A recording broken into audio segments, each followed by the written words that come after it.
Bien, amigos, estamos ya con Juan Cheput aquí en Redes y Poder. Juan, buenas noches, gracias por acompañarnos. Muy buenas noches, Alfonso. ¿Qué tal? Juan, en primer lugar, hemos sabido en las últimas horas que se ha detenido, se ha logrado, digamos, llegar a un punto de conversación adecuado y como corresponde lo que está ocurriendo en Las Bambas. Ya no va a haber conflicto, digamos, esta confrontación tan delicada, y se ha optado por conversar de manera pacífica. ¿Cómo auguras el futuro de ese tipo de conflictos en el país? ¿Esa es una lección buena? ¿Hay errores cometidos? ¿Podemos replicar ese modelo hacia lo que ha pasado antes? ¿O esta es una única, digamos, nos hemos salvado por suerte? Más bien es una constante del gobierno el tener que apresurar mesas de diálogo luego de conflictos en marcha. Es decir, la unidad de prevención de conflictos en el país no funciona, a pesar de que es la encargada de anticipar que se llegue a extremos violentos y hacer que los ministros viajen, que el premier pueda tomar decisiones en conjunto con ellos, o que se puedan adecuar las cosas para que no se llegue a estas escaladas. Cuando vemos que se está configurando una mesa de diálogo, no es la solución, pues viene un proceso de negociación que puede ser atizado por cuestiones electorales, porque ingresamos a un periodo en el cual las promesas de los candidatos pueden significar algún tipo de incentivo para hacer extremos, etcétera, etcétera. Entonces, yo lo que estoy viendo es simplemente que una vez más, al igual que en otras ocasiones, el gobierno está incurriendo en ingresar a una mesa de diálogo como consecuencia de una escalada de violencia. Lo que corresponde es que el gobierno se anticipe a través de la unidad de conflictos, pero lamentablemente no lo viene haciendo. En ningún caso. En ningún caso. Y yo creo de que si nosotros pensamos, y esto lo decía hace un tiempo Fernando Rospigliosi, de que estamos ingresando en un periodo electoral que por lo general sirve para atizar algún tipo de escalada violentista, pues esto se podría volver una generalización en los próximos días. Más aún cuando tenemos un gobierno débil que ni siquiera tiene ascendientes sobre su propia bancada, ¿no?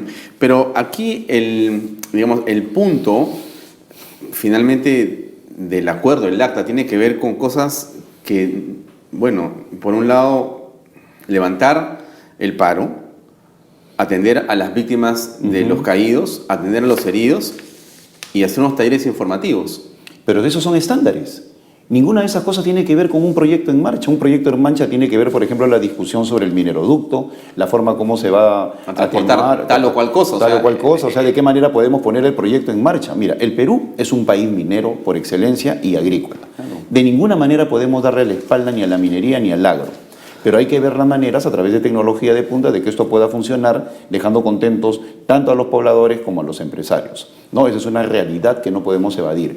Pero cuando permitimos que se llegue a estas escaladas, independientemente del origen, es porque el gobierno no está anticipando, y la función de la unidad previsora de conflictos es anticipar para que se llegue a posiciones de fuerza en la cual, por más que se solucione a través de una mesa de diálogo, estamos partiendo de un gobierno débil que tiene que enviar a los ministros cuando no se ha debido llegar a esta situación.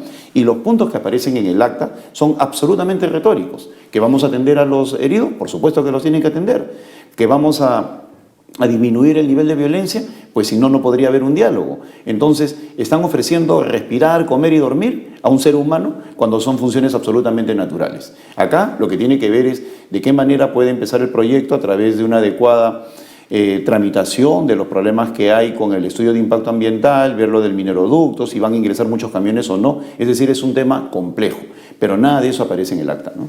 Bueno, ahora, el gobierno está entrando en una situación en la que tiene por delante un proceso electoral que se debe estar, digamos, anunciando en las próximas semanas, ¿no? Pero entra ya al final de su digamos, administración, ¿no? El presidente Humala, con su equipo de gobierno, están simplemente como arreglando las cosas para entregarlas.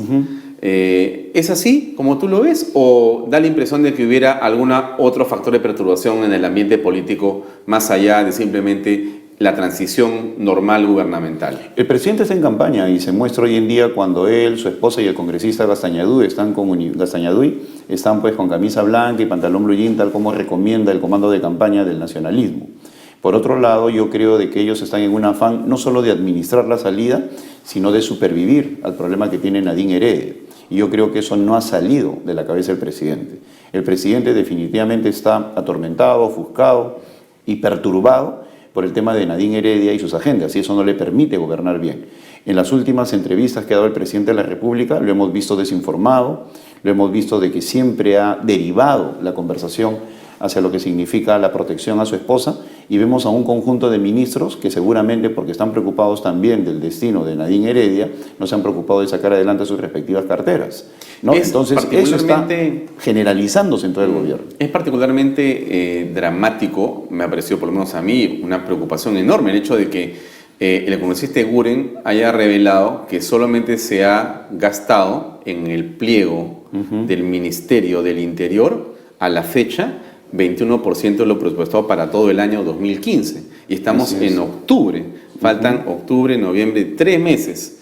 Y estamos en una situación donde se requiere una enorme cantidad de esfuerzo del gobierno para dar justamente con la seguridad que no le encuentra, no da con pie en bola, pero solamente se gasta el 20% del presupuesto. Es inconcebible esto. Mira, y no solamente es un problema de gasto, sino de control de calidad en el gasto. Es decir, claro, ¿en qué se gasta? Cuando vemos de que mueren policías porque tienen que desactivar granadas sin tener el equipo necesario, cuando vemos de que las personas que están enfrentándose a los revoltosos están actuando prácticamente de manera desamparada, pues no tienen ningún escudo protector ni cosa por el estilo, cuando vemos en los especiales de que ni siquiera hay equipos de comunicaciones, la pregunta es ¿en qué se ha gastado? Entonces, no es un problema de ejecución, yo estoy de acuerdo con lo que dice el congresista Eguren, en el sentido que ni siquiera han cumplido con el 50% habiendo llegado ya al tercer trimestre, sino de control de calidad en el gasto. Vemos patrulleros, los famosos patrulleros inteligentes, nadie los ve en las calles. Vemos que todo ha desaparecido de lo que han comprado. Entonces, ¿en qué se ha gastado?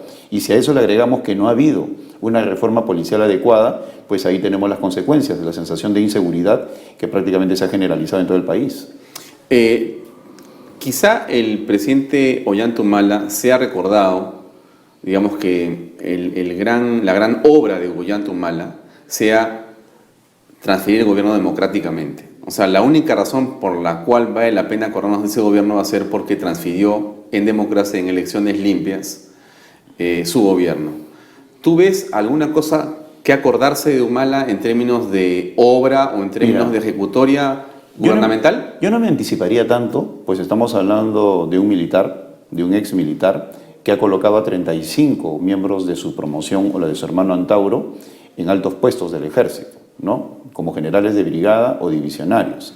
Antes de anticiparnos a que el señor Ollanta Humala va a entregar en buenas condiciones el país y sobre todo respetando el régimen democrático, vamos a ver cómo se comporta. ¿Cuándo va a convocar elecciones? O en noviembre o en diciembre. Yo creo demasiado tarde, ¿eh? Claro, yo creo que él va a esperar el último momento. El último día. El último día, por la sencilla razón de que si lo convoca en noviembre ya no puede salir Nadine Heredia a hacer proselitismo, porque ya el Jurado Nacional de Elecciones le llamaría la atención. O sea, cuanto más próximo esté al proceso mismo, es mejor para ellos, porque pueden seguir haciendo esta finta de llevarla a ella, si es que va a ser candidata congresal de aquí o para allá. Y el jurado no se puede meter. Ya. Pero una vez que convoque elecciones, si la señora Nadine Heredia empieza a aparecer con recursos públicos, sin ser miembro de la lista, basta de que aparezca en actividades proselitistas sin recursos públicos, el Jurado Nacional de Elecciones le puede decir, señora, usted está cometiendo una falta al proceso electoral. Entonces, él va a esperar el último momento para que no pueda haber ese tipo de fiscalización. ¿Y cuál va a ser el problema? La transferencia presupuestal, lo que necesita el jurado para empezar a acomodar todo de cara al 10 de febrero. Mientras no convoque elecciones no puede haber la transferencia presupuestal. Entonces hay que ver cómo se comporta el presidente en relación a lo que se viene por delante, ¿no? Sí, pero tú señalas entonces que habría una manifiesta voluntad del presidente de tomar posición y en lugar de mantenerse como debería un presidente de la República. De manera imparcial. No. Entonces que no va a ocurrir eso. Yo lo estoy juzgando por lo que estoy viendo. Yo creo que el presidente no está dando señales adecuadas desde el momento que hace proselitismo con recursos públicos, desde el momento que lo vemos en permanente a compañía de su señora esposa, a pesar de que por eso salió un premier, no olvidemos eso, porque ella se metía en actividades con los presidentes, con el presidente del Consejo de Ministros y con un conjunto de ministros, y sobre todo porque no convoca elecciones y está nombrando a compañeros de su promoción al frente de unidades estratégicas de las Fuerzas Armadas, específicamente del Ejército. O sea, las señales, que no son un ruido, sino son señales evidentes, comprobables, nos indican de que es un presidente que aparentemente no va a querer estar al margen del próximo proceso electoral. Entonces, de allí el fortalecimiento que tiene que haber en la actitud de parte de aquellos que están en estos momentos ocupando lugares privilegiados en las encuestas. preocuparse un poco menos de lo que pueda decir Mario Vargas Llosa, que siendo importante no debe ser gravitante en términos de ejecutoria del proceso electoral, y estar más atentos a la fiscalización de las actividades del gobierno, que desde mi punto de vista no están demostrando imparcialidad. ¿Tú qué tiempo tienes fuera de Perú Posible? Cumplo un año hoy. ¿Hoy día? Hoy, el 7 de octubre o mañana. El 7 de octubre yo renuncié. Hace un año renunciaste. Hace un año, mira. ¿Te has reencontrado con tus colegas de Perú Posible? He tenido conversaciones telefónicas con varios de ellos, inclusive hay una página en Facebook que pide mi retorno. ¿Te sientes contento por eso? No, yo lo que me siento es triste por la forma como en estos momentos veo a Perú Posible, y la verdad es que a mí no me agradó en absoluto renunciar. ¿Tu relación con Alejandro Toledo existe en la actualidad? Sí, yo la considero buena. Si bien es cierto, no hemos hablado en las últimas horas, tú nunca me has visto a mí hablar mal de él. Yo me retiré del partido y siempre he mantenido una actitud de cordialidad, pues yo soy consciente de que gran parte de mi vida pública la debo a Perú Posible y específicamente a Alejandro Toledo, y de mi parte no hay palabras de agravio hacia él. Puede haber una crítica al comportamiento del partido, pero específicamente a mí no me vas a ver acusando a Alejandro Toledo ni tirándole dedo, como veo penosamente a otras personas que se marchan de su agrupación y empiezan a defenestrar al pasado como si nunca se hubieran dado cuenta, ¿no? ¿Te refieres a Marche Jae?